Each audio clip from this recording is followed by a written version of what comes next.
E uma pessoa está perguntando se existe algum livro ou similar que possa nos ajudar no desenvolvimento da atenção. Todos os cassetes e os CDs que estão sendo distribuídos têm uma energia para isto. A forma como os assuntos são colocados ajudam as pessoas a se concentrar naquilo que está sendo dito. E quando nós editamos este material, nós levamos muito em conta o ritmo dele, o ritmo sonoro, de forma que tudo é feito com cuidado para que a atenção também seja desenvolvida. E uma pessoa está perguntando como fazer para conciliar, estar 100% atento a tudo do lado de fora e ao mesmo tempo cuidar da vida interna. Se isto vai se revezando. Então, o desafio é nós fazermos as duas coisas ao mesmo tempo. O desafio é você estar ordenado, estar atento a tudo que é externo e ao mesmo tempo ter presente a parte interna, ter presente o mundo interior. Porque o interno com o externo não são para viver separados. Então o desafio é justamente você conseguir as duas coisas. É claro que no princípio você está mais extrovertido do que interiorizado, ou vice-versa.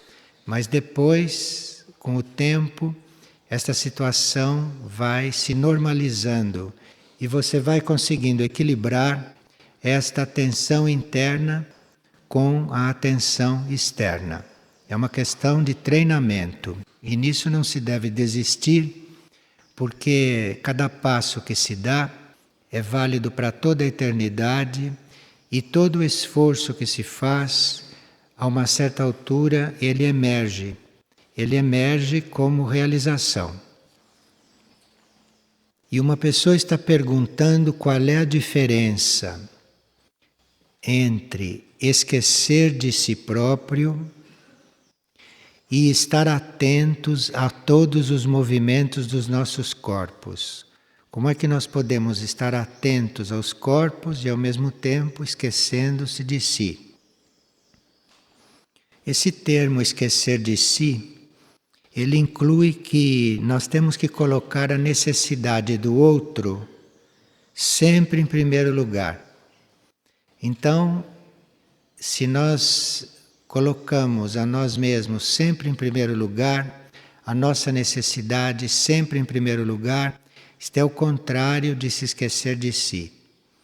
E quando nós colocamos a necessidade do outro em primeiro lugar, e isto fica incorporado, e nós fazemos isto naturalmente, nós vamos assistir às nossas necessidades serem supridas, sem que a gente tenha que cuidar muito disto. Mas isto é uma coisa que se pode chegar só pela vivência, só pela experiência.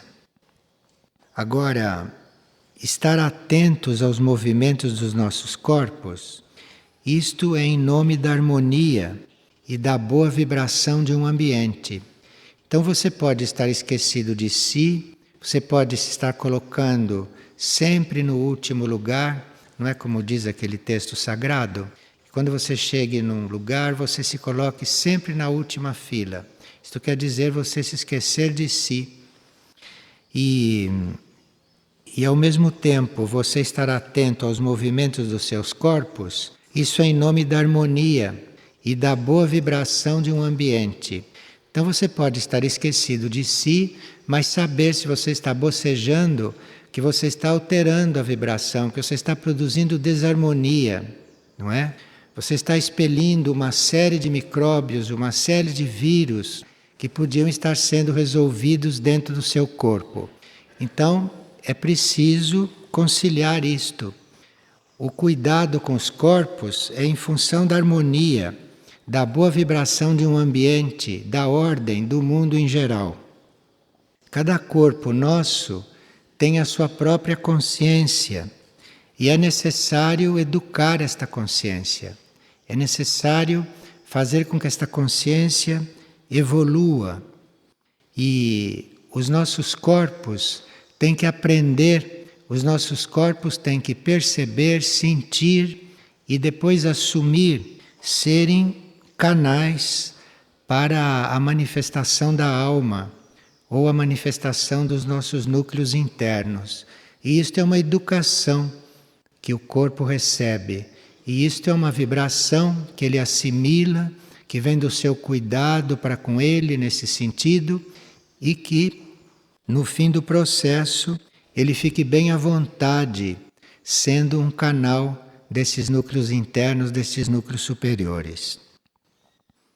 Então tudo isto é compatível sim com estar esquecidos de si, porque nós não vamos cuidar do corpo e não vamos cuidar destas coisas em nome de nós mesmos, mas em nome de tudo aquilo que pode ser ajudado. E uma pessoa está se lembrando que no livro A Quinta Raça, nós falamos em detalhes da operação resgate no plano físico e que isto ainda não ocorreu. Então a pessoa quer saber se esta operação foi retardada ou se não vai mais haver. No período em que o livro A Quinta Raça foi escrito, nós estávamos vivendo um momento diferente desta operação, porque ali havia até uma data marcada para esta operação acontecer. E essa data nunca foi publicada, nem na Quinta Raça, mas havia uma data marcada. Mas como todas as datas no plano físico são móveis, não existe nada fixo, mesmo com uma data marcada, que era uma previsão, e para ali todo o universo estava preparado para isto, esta data é movível, esta data não é fixa. E de fato, quando passou aquela data, que poucos sabem, a operação também ficou em alerta. Não se deu, porque não foi necessária, mas a operação ficou pronta, como está pronta até hoje. O que aconteceu a partir do momento em que se adiou a operação? O que aconteceu foi que todos os que estavam colaborando na operação internamente passaram a colaborar em outros níveis com esta operação. E hoje nós não estamos mais falando na operação resgate, assim como está na Quinta Raça, porque já estamos com aquela fase preparada para qualquer eventualidade. E por estarmos já preparados para aquela eventualidade, nós já estamos trabalhando na operação em outros níveis, em outros pontos do processo. Hoje nós estamos considerando no nosso trabalho a operação resgate do ponto de vista da alma, que deve ser liberada das leis materiais, que deve ser liberada do karma material. Tudo isso é resgate, tudo isso faz parte da operação em outros níveis. E também do resgate das mônadas, que podem se liberar da evolução material e começar a sua trajetória abertamente, livremente, por outros tipos de evolução. Então a operação continua em outros níveis e aquela do plano físico está pronta para acontecer a qualquer momento, se for necessário. Pois não? O que faz o universo todo se mover numa outra direção? Sim, ela está perguntando por como é que o universo todo está esperando isso e isto muda. As coisas no universo mudam também. Não existe nada que aconteça na Terra que não seja reflexo de algo que está acontecendo no universo. Tudo que acontece na Terra, ou tudo que é previsto para acontecer na Terra, num certo sentido e de uma outra forma, está acontecendo em todo o universo. Aqui na Terra nós chamamos de operação resgate. No universo, isto é um outro tipo de operação, é um outro lado desta operação. Então, o que estava para acontecer na Terra, de uma certa forma, estava para acontecer em todo o universo, não com as mesmas características, não pelos mesmos motivos, mas uma coisa interligada. Então, assim como na Terra, cada ser deve ser resgatado para o plano da alma, para o plano da mônada, no universo, cada planeta, cada estrela, cada corpo celeste deve ser resgatado para o seu nível imediatamente superior. Então há planetas no sistema solar, como por exemplo Mercúrio, Vênus, Júpiter, que têm que ser resgatados para a vida informal. Porque esses planetas estão hoje no plano físico também. Então eles têm que ser resgatados para planos superiores. Devem desaparecer do plano físico. E deve haver forças cósmicas que estão cuidando desta operação resgate, nesse sentido. Percebe a analogia?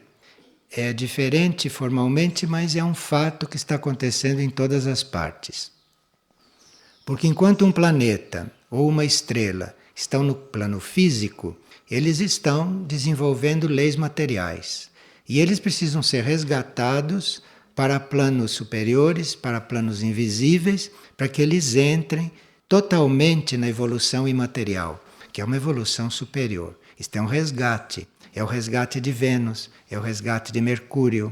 Desaparecer do plano físico e a vida se trasladar para os planos imateriais. Por isso é que o universo todo está comprometido na operação.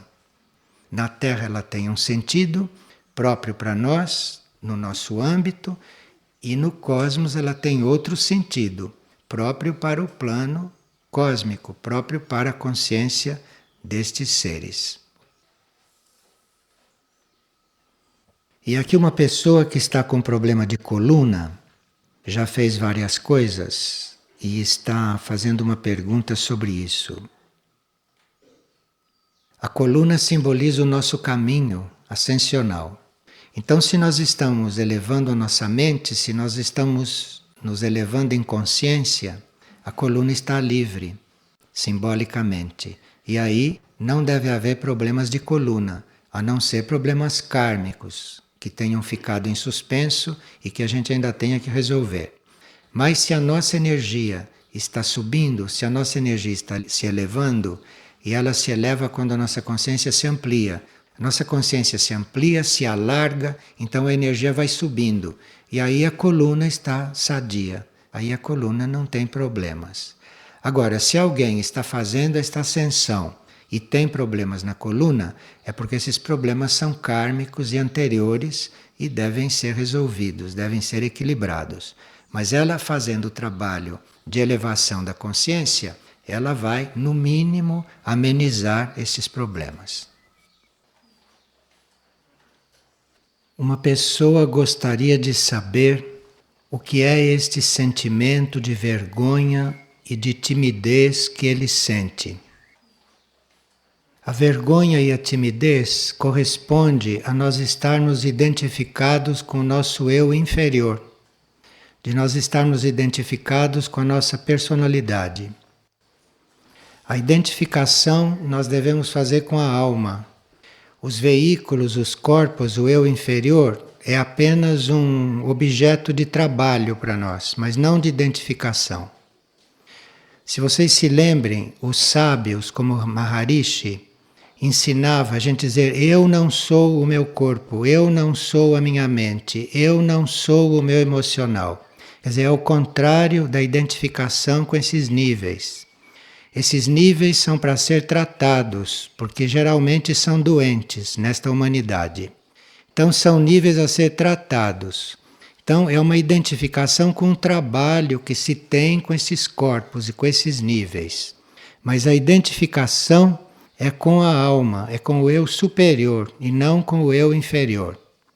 Então, se a pessoa está muito centrada nos corpos, no eu inferior, ela acaba sentindo vergonha ou timidez. Outros sentem outras coisas. E uma pessoa está perguntando: quando sentimos o nosso corpo mental e o nosso corpo emocional muito abalados, qual é o tratamento para esta alma? Há coisas dos corpos que só podem ser resolvidas ou só podem ser restauradas através de uma reencarnação, através de um tratamento que se dá à alma, à consciência, no intervalo das encarnações. Mas há também possibilidades de se regenerar um corpo na mesma vida através da lei da transmutação. Porque a transmutação pode transformar, inclusive, as células de um corpo mental, de um corpo emocional ou de um corpo etérico. Então, existem aqueles que são transmutados nestes corpos. Pode-se ter o corpo até trocado, em certos casos. E outros que precisam da reencarnação para começar este restauro. É preciso pedir ajuda às hierarquias e, no pedir esta ajuda, não ter planos para si próprio. Porque para uma reestruturação de um corpo mental ou de um corpo astral, para uma transmutação, precisa que a gente não tenha planos para si mesmo. Porque uma transmutação pode trazer uma considerável mudança nas circunstâncias da nossa vida ou na forma daquele corpo reagir. Então é preciso pedir ajuda às hierarquias e não ter planos para si próprio. E aguardar a ajuda, sem duvidar. Pode vir na mesma vida ou numa sucessiva. E aqui uma pessoa está preocupada porque tem uma filha de 3 anos que atualmente está sob os cuidados da mãe. Ao mesmo tempo, diz a pessoa, eu sinto vontade de me trabalhar aqui em Figueira. Mas se eu opto por estar em Figueira, estarei fisicamente longe da minha filha e da sua criação. Como fazer? Bem, aqui diz que a filha está sob os cuidados da mãe. Então, se está sob os cuidados da mãe, está sob os cuidados da mãe. Num certo sentido, você está livre para optar por outras coisas, se a filha está sob os cuidados da mãe. Agora, depende do que você vai fazer. Se você vai fazer um outro caminho para realmente se transformar e depois você ser outra pessoa que possa ajudar esta filha, então este é um ponto. Agora, você precisa pedir luz interna para ver o que deve fazer. Nem sempre a nossa presença física é a melhor coisa. Às vezes de longe a gente é melhor, mas às vezes não. Às vezes é preciso a presença física. Então precisa pedir luz interna sobre isto. Agora, uma pessoa diz que quando ela pede para alguém fazer algo para ela, parece que fazem como se fosse obrigação e ainda mal feito. Então, isto é porque você em vidas anteriores não ajudou a ninguém. Então agora você não tem direito a toda a ajuda que você gostaria. Porque quando nós servimos a Deus, ao mundo, aos seres, quando nós servimos, quando nós prestamos serviços esquecidos de nós, nós acabamos servidos. Agora, nós não acabamos servidos como prêmio, não se trata disto. Nós acabamos servidos para não termos que nos ocupar com certas coisas, quando podemos estar nos ocupando de outras. Então, o princípio de nós servirmos a alguém é liberá-lo de certas coisas para ele poder fazer outras, que ele não poderia fazer se estivesse ocupado com aquelas que você está assumindo. Então, nós vamos ajudar alguém para liberá-lo, não é para ele descansar, não é para ele não fazer, é para liberá-lo para fazer outras. Nisto é preciso muita consciência para que as coisas entrem numa certa ordem. E quando nós não fazemos isto, é claro que a gente vai ter dificuldade para encontrar ajuda espontânea. Porque a ajuda compulsória também se pode obter. Mas não é isto que a pessoa está querendo. A pessoa está querendo que os outros a venham ajudar espontaneamente. Para isso precisa que ela esqueça de si e que ela trate mais dos outros do que dela, para que com o tempo isto vá acontecendo. Nós sabemos que nas estruturas futuras, nas estruturas sociais futuras, as pessoas terão uma outra consciência e liberarão os seus semelhantes, liberarão os outros de suprirem certas necessidades físicas de si mesmos. Porque aí, se um indivíduo que serve a um grupo, que serve a uma comunidade ou que serve ao mundo, fica liberado da canalização de certas forças para coisas materiais, aquilo pode ser transmutado, aquilo pode ser dirigido e conduzido para níveis, para planos, para tarefas que nem todos estão treinados para cumprir. Então nós ajudamos os outros, não é para liberar os outros de certas cargas. Nós ajudamos os outros para que ele fique liberado para fazer coisas que ele pode fazer e que outros não poderiam. Então assim a manifestação vai sendo completada, a manifestação vai sendo desenvolvida. E muitos já têm esta consciência, muitos nascem com esta consciência e já fazem isto naturalmente, e outros precisam aprender. E o que eu sou, afinal? Pergunta uma pessoa. Esta é uma pergunta que todos gostariam de ter respondida. Mas para ter respondido esta pergunta, o que nós somos realmente, é preciso perguntar, é preciso querer saber. Então a gente precisa estar sempre voltado para dentro, para o centro da própria consciência, e sempre perguntando o que eu sou. É muito bom fazer isto, todos necessitam disto. Porque nós ficamos hipnotizados com a nossa aparência. Nós ficamos hipnotizados com aquilo que somos na vida externa, ficamos hipnotizados com a nossa figura, com os nossos hábitos, não? Com a nossa experiência, e com isto vamos nos distraindo e desencarnamos sem saber o que éramos. Então é preciso mesmo estar muito atento, estar sempre perguntando o que eu sou. Ninguém está liberado desta pergunta. Só que esta pergunta não deveria ser feita para os outros, mas esta pergunta pode ser feita para o próprio interior, para o próprio núcleo interno, lá onde está a nossa essência, lá onde está o indivíduo verdadeiro, o indivíduo real. E uma pessoa está perguntando o que é mediunidade. A mediunidade é um estágio pouco avançado da comunicação. E a mediunidade, como estágio dessa comunicação, é pouco segura, principalmente quando não se tem consciência do que se está recebendo e principalmente quando não se tem consciência do que se está dizendo e reproduzindo. Porque há formas de mediunidade inconscientes e essas são as mais perigosas. Porque o indivíduo não tem a possibilidade, o indivíduo não tem a oportunidade de filtrar aquilo que ele está recebendo de fora ou do interior dele mesmo.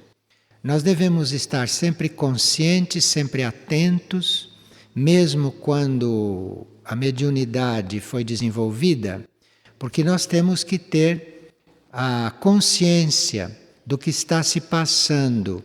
Então a mediunidade tende a nos deixar passivos, tende a nos deixar súcubos de forças, de movimentos e de impulsos que nem sempre são nossos, nem sempre vêm do nosso próprio ser.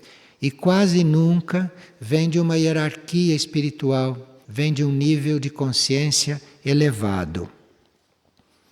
Isto porque quando nós falamos em mediunidade, nós estamos nos referindo a uma comunicação emocional ou a uma comunicação mental. Porque quem tem uma comunicação superior não precisa de mediunidade. Quem tem uma comunicação superior recebe aquilo por uma percepção, ou por intuição e não por mediunidade. Mediunidade é um movimento, é uma comunicação através do plexo solar. Você recebe emocionalmente, você recebe pelo plexo solar, por esta região do estômago. E isto pode vir também, ou facilmente virá, de uma outra consciência que também está localizada no estômago, também está localizada nesta área do corpo, que é uma área que não tem sabedoria. Nossa sabedoria é representada no corpo físico do tórax para cima e não do tórax para baixo. Então, a mediunidade é um estágio muito pouco avançado. Através da mediunidade, nós recebemos coisas que vêm de níveis inferiores de consciência, tanto assim que entram pelo nosso plexo solar. Não entram pelos centros mais avançados, não entram pelos centros superiores. Também é bom que se saliente que aqueles que desenvolvem mediunidade acabam rompendo o plexo solar ou deixando o plexo solar traumatizado. E numa próxima encarnação já se nasce com o plexo solar traumatizado. Já se nasce com sérios problemas emocionais. Nessa categoria não se está incluindo aqueles que prestaram serviços como médiuns, porque no fundo, médiuns somos nós todos. Médiuns são aqueles que são intermediários entre um nível de consciência superior e outros. Agora, o que a gente chama de mediunidade, geralmente é isto no plano astral ou no plano mental inferior. Planos que não dão segurança com respeito ao que possamos saber o que está realmente se passando. Então, todos nós somos intermediários, todos nós somos mediadores para que certas energias surjam, fluam e sejam irradiadas. Mas isto é um pouco diferente de mediunidade, porque nós podemos ser mediadores em vários níveis, principalmente em níveis de alma ou de intuição. Mas a mediunidade começa em um nível mais abaixo. Mediunidade começa logo em seguida ao nível físico. Então, é um nível muito pouco seguro. E uma pessoa gostaria de saber qual é o significado dela estar ganhando muitos relógios. Relógios de pulso. Sendo que o último que ela ganhou, a data atrasou um dia, aquela data que o relógio marca. Bem, realmente os objetos são simbólicos. Cada objeto simboliza alguma coisa, não? Não há nenhum objeto que não fale conosco. Então, se você tem um objeto na sua frente, preste atenção nele porque ele tem um recado para você, ele tem uma mensagem. Então, se nós ganhamos relógios, isto pode significar que chegou a hora de nós ficarmos atentos a certas decisões, que chegou a hora de nós prestarmos atenção em alguma coisa. Ou pode estar significando que nós temos que ser mais atentos, que nós temos que ser mais pontuais. Agora, os relógios são também símbolos de outros tipos de aviso. Então, muitas vezes, nós podemos, se estamos muito impessoais e se não estamos envolvidos com o processo de ninguém e nem com o nosso, nós podemos, por exemplo, em visão interna, ver um relógio. Isto pode estar nos avisando que alguém vai desencarnar. Ou isto pode estar nos avisando que nós vamos desencarnar. Geralmente o relógio é mais para os outros. Para nós existem outros símbolos, como por exemplo, cabides sem roupa. Então, se a gente vê um cabide sem roupa e o cabide é dos nossos, é sinal que a gente deve se preparar para deixar os corpos aqui em paz e partir sem eles. Então, esses objetos são muito simbólicos e falam conosco muito diretamente. E às vezes no momento muito oportuno, que é bom que a gente tenha essas premonições ou que tenha esses avisos para poder se preparar. Não para ficar desesperado, mas para poder se preparar, para pôr as coisas em ordem, para se concentrar, não é? E para chegar lá do outro lado, atento, alinhado e em ordem. Porque, como vimos ontem, essa atenção às coisas aqui podem redundar em todas essas manifestações. Então, se eu estou atento, eu, por lei, devo ser avisado de certas coisas, porque isto corresponde ao meu estado de atenção. Se eu estou num estado de atenção, se eu estou num estado de observação contínua, sincera, eu tenho direito, por lei, de pressentir as coisas. Eu tenho direito, por lei, de perceber aquilo que vai acontecer, aquilo que está chegando. Então, um dos mais concretos resultados desta atenção, desta dedicação à precisão, é nós começarmos a perceber nos objetos, começarmos a perceber nas situações e nos ambientes símbolos e vermos certas coisas concretamente, como isto. Se alguém está trazendo um relógio para esta pessoa e ela recebe vários relógios, elas estão repetindo para ela a mesma coisa. Preste atenção, fique atenta, seja pontual, não é? Então, cada objeto pode nos dar recados semelhantes. E qual é o conceito a respeito da doação de órgãos depois da morte física de alguém? Isto varia de uma pessoa para outra. Nós não deveríamos tocar no corpo de uma pessoa enquanto o etérico não se desprendeu completamente. Tocar quer dizer operar, com bisturi, eliminar ou tirar órgãos, etc. Então, enquanto o etérico não se desprende totalmente, e o etérico leva algumas horas para se desprender, dependendo do grau de apego que nós tivermos a esta vida externa. Então, se nós somos muito apegados e muito preocupados com os fatos externos, na hora da nossa passagem, o etérico leva mais tempo para se desprender. E se nós somos desapegados, estamos preparados, o etérico se desprende mais rapidamente. O etérico é o meio de comunicação entre a vida externa, entre o corpo físico e os nossos corpos sutis. Então, se nós extraímos os órgãos de alguém que acabou de desencarnar e que o etérico ainda não se retirou, o etérico vai transmitir para os corpos sutis, para o astral e para o mental, os sinais daquela operação. Então, lá do outro lado, os corpos sutis vão perceber que algo está acontecendo com o corpo físico. E dependendo do grau de harmonia destes corpos, esta sensação vai ser mais ou menos harmoniosa, lá para os corpos sutis que já estão em outras dimensões.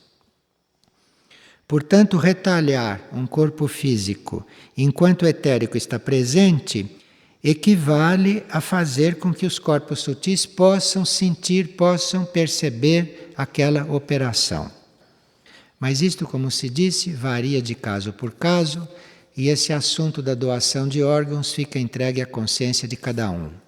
Porque nós não sabemos o que fizemos no passado com o corpo dos outros, nós não sabemos se já retalhamos alguém numa vida passada, e assim podemos equilibrar disso sendo retalhados depois que desencarnamos. Agora, aqueles que doam órgãos ou que recebem órgãos doados devem saber que cada órgão do nosso corpo participa do karma do corpo. E o karma entre os órgãos também não é igual. Então, existem certos órgãos que foram os protagonistas de certas ações nossas. Então, aqueles órgãos têm o karma destas ações, o karma físico destas ações. Então, quando nós doamos um órgão para alguém, nós doamos parte do nosso karma físico para aquele. Então, no corpo daquele entra um outro tipo de karma, que fica por conta dele depois transmutar ou equilibrar. E vice-versa, quando nós recebemos um órgão de alguém, nós estamos assumindo o karma daquele órgão físico. Aquele karma se introduz no nosso corpo físico. Isto pode ser, em certos casos, um serviço que se preste.